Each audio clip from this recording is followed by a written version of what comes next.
Do you think we'll have to work out once we get our resurrected bodies? I doubt it.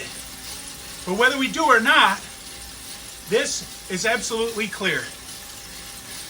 God insists that all human beings be three parts as originally designed: body, soul, and spirit. Body.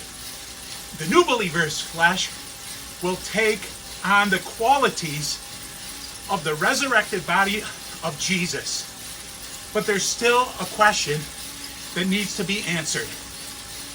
What will we do with our resurrected bodies? What will eternal life in a resurrected body be like?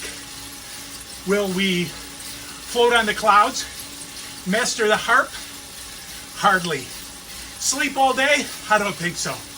But let me get off this thing so I can talk to you without huffing and puffing, okay? Okay.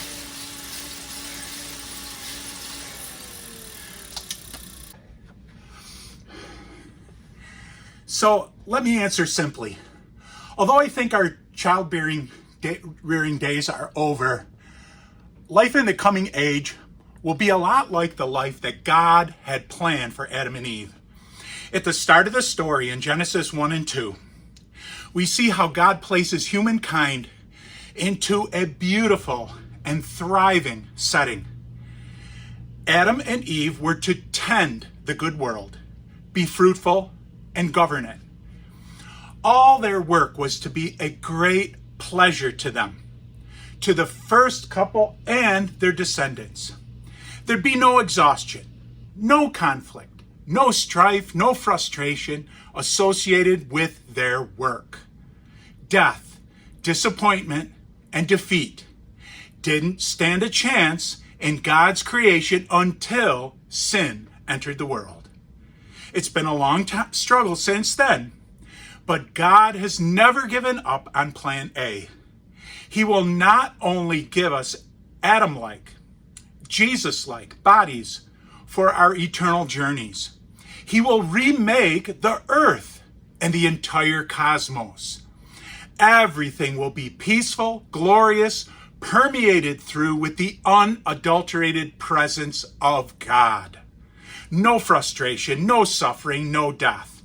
Every corner of the world will be filled with the joyful and rewarding productivity that God has always wanted for humans. Isaiah 65, 21 through 23 describes the resurrected life in the new heavens and the new earth. Quote, "They will build houses and dwell in them. They will plant vineyards and eat their fruit. No longer will they build houses and others live in them, or plant and others eat. For as the days of a tree, so will be the days of my people. My chosen ones will long enjoy the work of their hands. They will not labor in vain, nor will they bear children doomed to misfortune. They will be a people blessed by the Lord, they and their descendants with them." Would you notice this? The resurrection, the resurrected life, will include construction, agriculture, and industry, but no pain, frustration, or disappointment. No weeds, no thorns. I don't think it's far off to imagine a free market economy in God's kingdom where the motives for work are service, generosity, and kindness, rather than competition, greed, and fear. Imagine a culture of sharing and love, rather than fighting and war. With our resurrected bodies, we will work a resurrected earth underneath a resurrected heavens. We will live the kind of productive lives that God always intended. In the beginning, God created the heavens and the earth.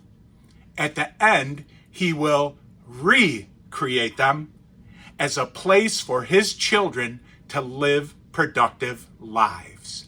Let's talk about it at Home Fellowship.